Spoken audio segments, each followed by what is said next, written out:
After the War of 1812, the British government was convinced the Americans would invade again, and that communities settled by Loyalists in Upper Canada might not remain loyal to the Crown.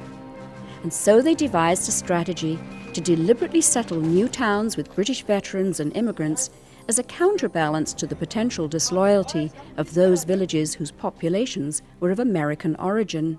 And it was a way of solving a couple of problems. One, paying off soldiers where they stood, so they would not have to bring them back to England, which was facing a population crisis, and also providing a trained, loyal force who could be mustered for when the Americans attacked again. One such regiment was the 100th, raised by Captain Burke in Ireland. The regiment fought with distinction at Chippewa, and in 1816, 200 soldiers were given the opportunity to settle in the newly surveyed township of Goulburn. Privates received 100 acres, and then sergeants received 200 acres, lieutenants 400, and a captain would have received 800. So the officers did very well. The 1874 town hall houses the Goulburn Museum, a military section devoted to the 100th Regiment, later renamed the 99th, and artifacts belonging to the Duke of Richmond, who was appointed Governor-General in 1818. Further south, alongside rapids and falls, the town of Merrickville had been founded by Loyalists from New England, and when war broke out in 1812, was already a thriving community based on its sawmill and prime location. But when the Rideau Canal was built and passed through Merrickville, the government was taking no chances. The new Canadians from the United States certainly were dedicated to the community here, and over time those tensions vanished. But that blockhouse was as much established to provide a rallying point for loyal troops and loyal citizens as it was to protect the canal, because of a suspicion that the largely American Upper Canadian population might welcome a second invasion. The militia would withdraw into the building and cut away the bridge so that the dry ditch made it difficult to get at the building. And then they could direct musketry out those firing slits at anyone who happened to be attempting to seize the locks or to dominate the local area. The blockhouse, a UNESCO World Heritage Site, is one of 4 that have survived. It's been a residence, a school, a church, and was garrisoned briefly by a British regiment during the Fenian raids. Perth was a military settlement. It was settled originally by disbanded soldiers and half-pay officers who had fought in the War of 1812, but they were quickly followed by civilians, primarily Scots and Irish, many of whom were assisted to come out from the old country to take up new lives here.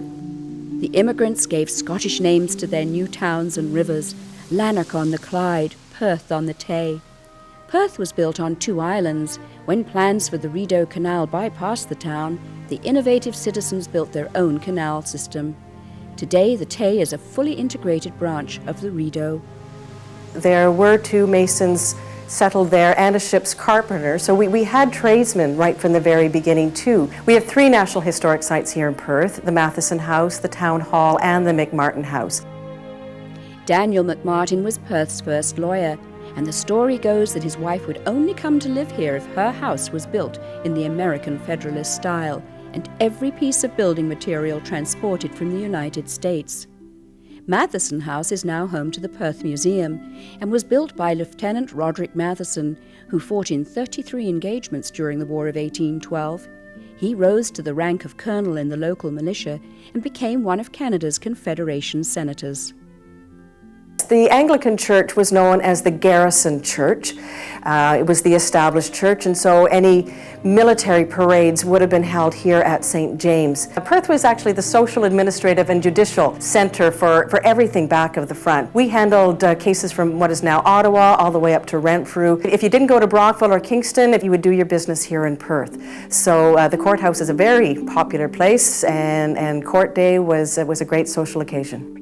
After the war, in Merrickville, you find there was quite a sort of a Scottish and North British leavening of the kind of Yankee population. And that meant a change in the character of the communities. And that's where you begin to see the architecture changing. The solid stone houses that looked like Aberdeen and Perthshire, all of which came to peak around 1860 with the building of what is now Sam Jake's Inn, the Baldecan Block, which show a very British background.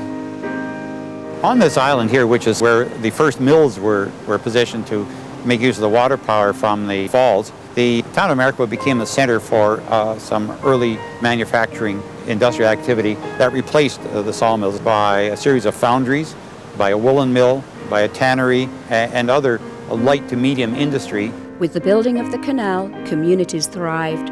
Local farms and industries used the system of waterways and locks to ship their produce and products south to Kingston or north to Bytown.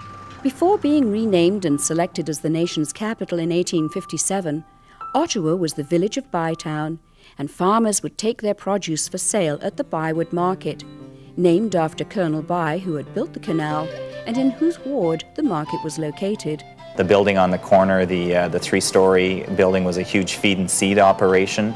That's where the farmers came to buy all of the things that they needed for the farm, the animal feed and the seeds to plant. You can see the arches that existed from when the buildings were built, and originally that's where the families, they lived above their stores. That was the dynamic of that whole block, with the retailers living in them as well as serving their customers down below. And that bell was rung to signal the beginning and the end of each market day. That was the market manager's job, to make sure all the scales were at zero, and that the pounds of butter were a pound, and that the loaves of bread were the size they were supposed to be. But the market has evolved literally with the same functions in those streets, vendors, coming in with their produce every season for almost 180 years. And in those 180 years, the protective military settlements and immigration policies that Britain created were barely put to the test. Soldiers and immigrants alike put the war behind them and adapted to a new life in a new land. Canadians and Americans became proud of the undefended boundary that both separated and linked their heritage. For more information, visit our website on topoftheworld.net.